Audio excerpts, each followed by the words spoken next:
Bienvenidos a En la Mesa con Julio González, un podcast de The Table Group, conversaciones que buscan cambiar el mundo del trabajo para que su organización sea más efectiva, menos disfuncional y sus empleados se sientan más satisfechos y menos frustrados en su trabajo.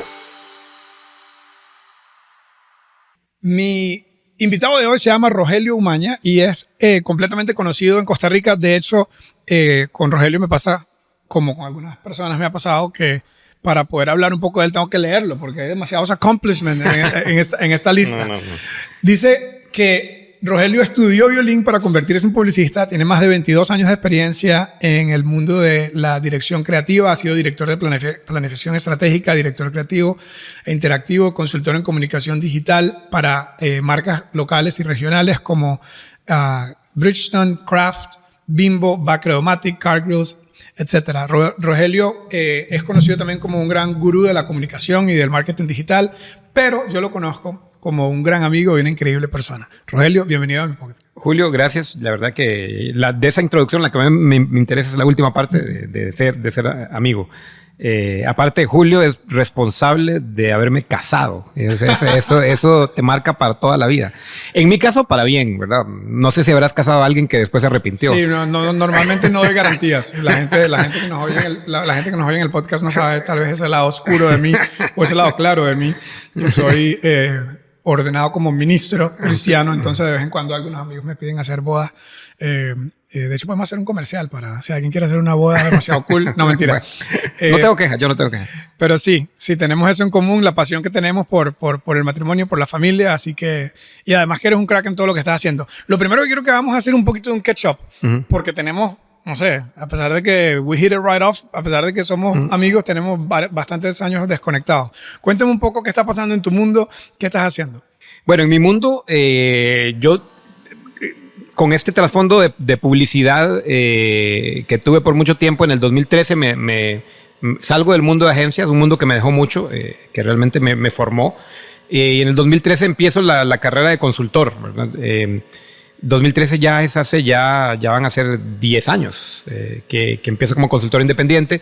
Y empiezo a encontrar la necesidad de que las empresas hace 10 años estaban necesitando entender cómo aprovechar el mundo digital. Ese fue mi... como el propósito que yo dije, este es el propósito que debo buscar como profesional, ayudar a empresas a entender y aprovechar el mundo digital. 10 años después todavía sigue siendo, porque el mundo digital camina tan rápido que siempre hay cosas nuevas. Entonces, realmente, gracias a Dios, afortunadamente nunca me ha faltado trabajo y he tenido la oportunidad de trabajar con las empresas más grandes del país.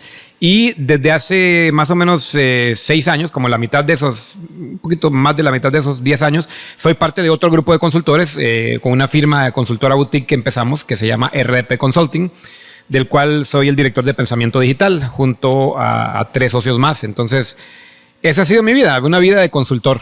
Claro, y el nombre RDP obviamente tenía que ser creativo, porque en todo lo que estás involucrado tú es siempre algo creativo. Cuéntanos un poquito del nombre. Bueno, el nombre nosotros mantuvimos las siglas para recordar el inicio. Nosotros iniciamos con un proyecto junto con otro de los socios, con Sebastián Falla, y empezamos a hablar de propósito, precisamente porque sentíamos que era importante decirle a las empresas, ustedes tienen que perseguir algo más allá que el negocio, o sea, el propósito. Entonces, hicimos una serie de actividades que se llamaban Revolución del Propósito. Y así empezamos. Después eso fue subiendo a una comunidad de empresarios, y de la comunidad de empresarios las mismas empresas nos empezaron a decir, bueno, necesitamos ayuda. Siempre decimos que fueron los mismos clientes los que nos llevaron a fundar una firma de consultora, pero quisimos recordar el inicio. Entonces, RDP, a la gente piensa que son apellidos o si es mi nombre. Y, un grupo de pop. Sí, un grupo de pop o RBD. Pero no, es Revolución del Propósito como una forma de acordarnos de dónde venimos. No, eso está buenísimo. Está genial. A mí me encantó cuando me contaste de eso y de hecho hay mucha alineación en lo que tú haces y lo que estoy haciendo yo con Table Group, que es la empresa de Patrick Lencioni en Estados Unidos. Totalmente. Que ahora tengo el privilegio de dirigir. De hecho, en Table Group todo lo que hablamos es acerca de cómo hacer que las organizaciones sean más saludables y más efectivas. Nosotros creemos que Hay dos ingredientes clave para el éxito: la inteligencia de los negocios y luego la salud de los equipos. En la inteligencia de los negocios está obviamente estrategia, está cómo posicionas tu marca, cómo utilizas tecnología, ¿verdad? Todas estas ciencias de las decisiones de los negocios, por así decirlo, ¿verdad? Que en realidad, aunque cada vez es más relevante, cualquier consultor que diga que estrategia, tecnología, finanzas no es importante, no sabe lo que está hablando. Totalmente.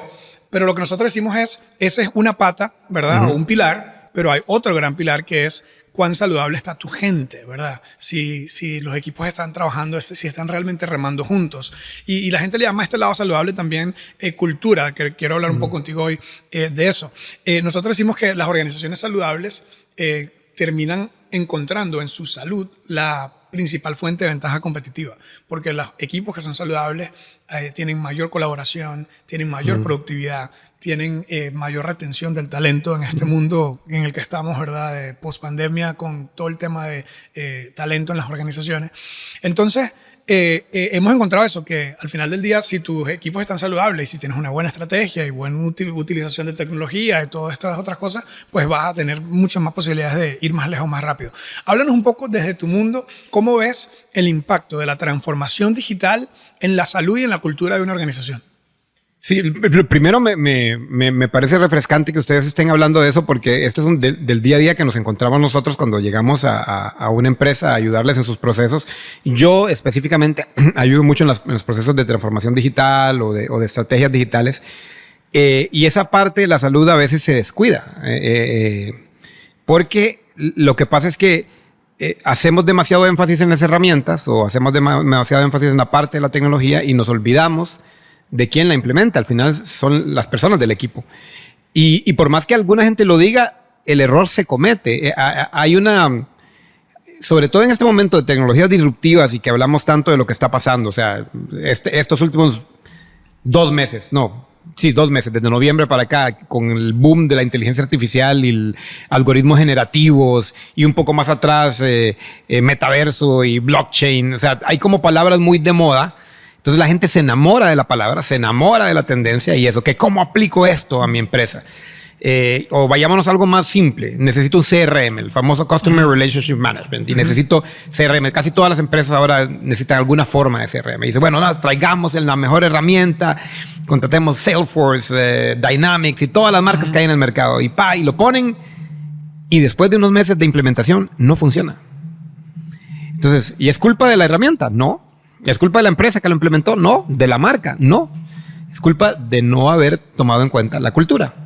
Entonces, yo veo eso que tú estás mencionando reflejado de forma práctica. O sea, llegar a empresas y decir, no, tenemos que regresar, tenemos que retroceder en el proceso porque la implementación no funcionó, porque usted no se sentó con los vendedores a explicar qué significaba el cambio del CRM.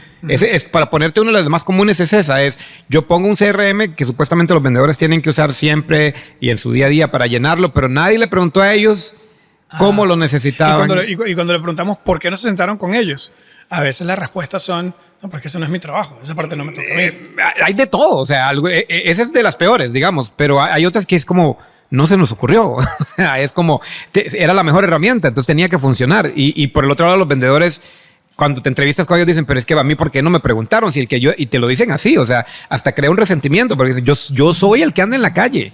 La vez pasada estábamos con una empresa que decía, es que yo trabajo en el interior y a mí nadie me preguntó que hay momentos donde yo no tengo conexión a internet. Entonces, ¿cómo quieren que yo llene los datos si estoy desconectado? Y después tengo que llegar al hotel cansado a llenar datos a las 10 de la noche. Entonces, había hasta molestia, amargura, ¿verdad? Porque simplemente por no tener esa conversación previa, que al final es un tema cultural. Sí, totalmente. Cuando en los talleres de organizaciones saludables que nosotros hacemos, usualmente talleres de 1 o de 2 días con el equipo de liderazgo, esta es una anécdota interesante que yo creo que toca ese tema.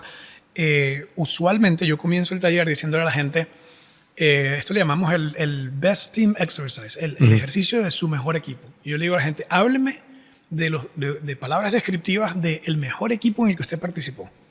haya sido este un equipo deportivo de la universidad, del cole, o haya sido este un equipo profesional.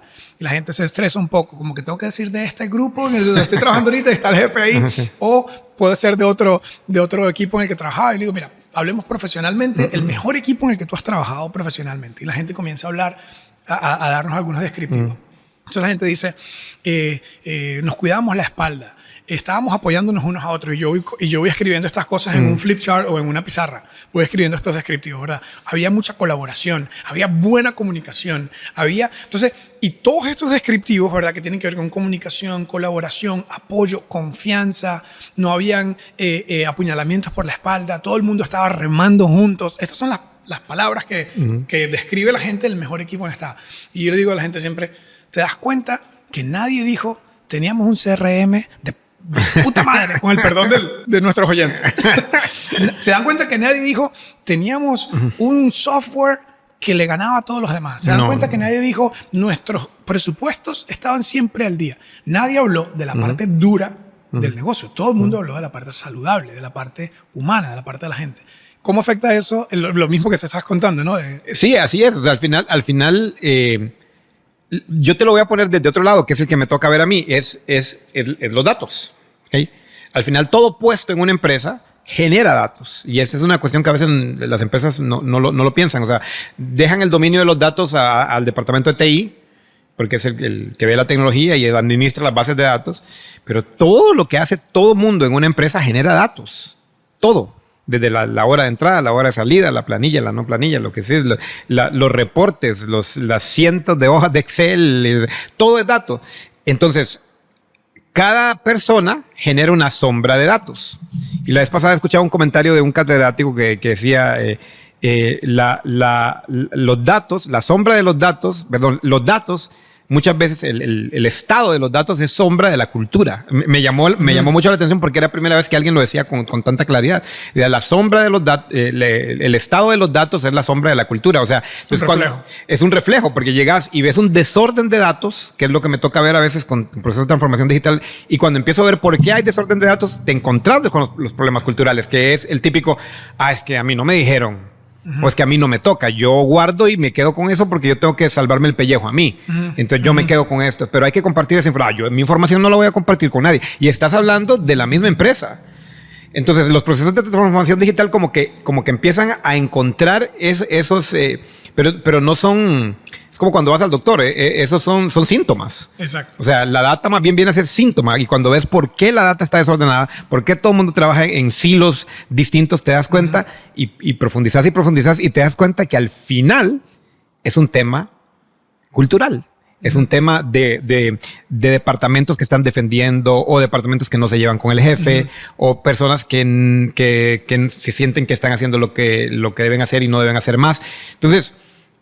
salvar el pellejo, como dijiste. Salvar el pellejo. Yo me quito, si alguien me acusa de eso, yo me quito de eso. Entonces, definitivamente la parte cultural termina golpeando la parte, y eso es, por lo menos desde lo que hacemos en RDP, tratamos de ser integrales en eso, porque lo que hemos visto es que hay otras empresas que llegan y te solucionan la parte técnica. O sea, aquí está, para solucionar este desorden de datos, vamos a hacer esto. Y aquí está la estructura, exacto. Y aquí está, y hágase un plan de gobernanza, pero todo el mundo ya después tiene todo lo que tiene que hacer, pero no lo hacen. Porque simplemente no te sentaste con ellos a preguntarles, ok, ¿cómo solucionamos este problema que tienes? ¿Por qué no estás pasando... Estás compartiendo tu data. Es que la verdad es que no me llevo con el de la par. Ok. O sea, sí, y te iba a preguntar precisamente que creo que va por ahí. Háblame un poquito, y yo entiendo sin detalles, porque entiendo que hay confidencialidad en todos los clientes con los que trabajamos, etcétera. Pero lo que puedas contar cuando encontramos eso refrescante de una empresa donde sí hay una buena cultura, donde la gente sí está trabajando con altos niveles de colaboración, con liderazgo saludable, con intencionalidad, con buena comunicación. Háblame un poquito de cómo eso acelera los procesos de transformación. Sí, de hecho, creo que los ejemplos más claros, como decía, sin decir nombres, de los que tenemos que puedo recordar son cuando el liderazgo, cuando es desde arriba para abajo, cuando el liderazgo está convencido de esto. Y cuando te hablo de liderazgo, no solo te hablo de las direcciones, te hablo de la gerencia, las presidencias, hasta las juntas directivas en empresas muy grandes. Cuando hay un convencimiento desde allá para abajo, las cosas cambian. E inevitablemente también se generan decisiones fuertes, porque lo que es inevitable en un cambio cultural es que hay personas que no van a hacer clic con el cambio cultural. Entonces, es imposible también, y hay que ser como muy francos en esto, los cambios culturales también traen dolores. O sea, no es como que haces un cambio cultural y todo el mundo queda igual. No, hay personas que empiezan a tener más responsabilidades que antes no tenían, hay personas que tienen que arreglar roces que tenían con otras personas. Como cuando vas al médico, te das cuenta que tienes un problema mayor. Entonces, en casos que hemos tenido que nos ha ido muy bien, ha sido porque el liderazgo ha entendido y ha dicho, sí, estoy convencido, vamos a cambiar, vamos a transformarnos. Y va a venir desde arriba para abajo y empieza el mensaje a ser transmitido. En el camino hay gente que se va saliendo. O sea, incluso a veces sola. Y que conste que el objetivo nunca es venir a hacer un downsize, como ahorita que todas las empresas están haciendo eso. El objetivo no es ese, el objetivo es cambiar, es transformarse, pero en la transformación se va saliendo el exceso de grasa o se van cambiando. Hay gente que ni siquiera sale, simplemente cambia de actitud. Pero para que las cosas técnicas funcionen, para que la data fluya, para que los sistemas y las herramientas corran, para poder hacer una implementación tecnológica ideal, tiene que haber un cambio cultural. Muchas gracias, Rogelio, por conversar con nosotros en el podcast de En la Mesa con Julio González. Gracias por lo que estás haciendo en el mundo de los negocios. Un gusto.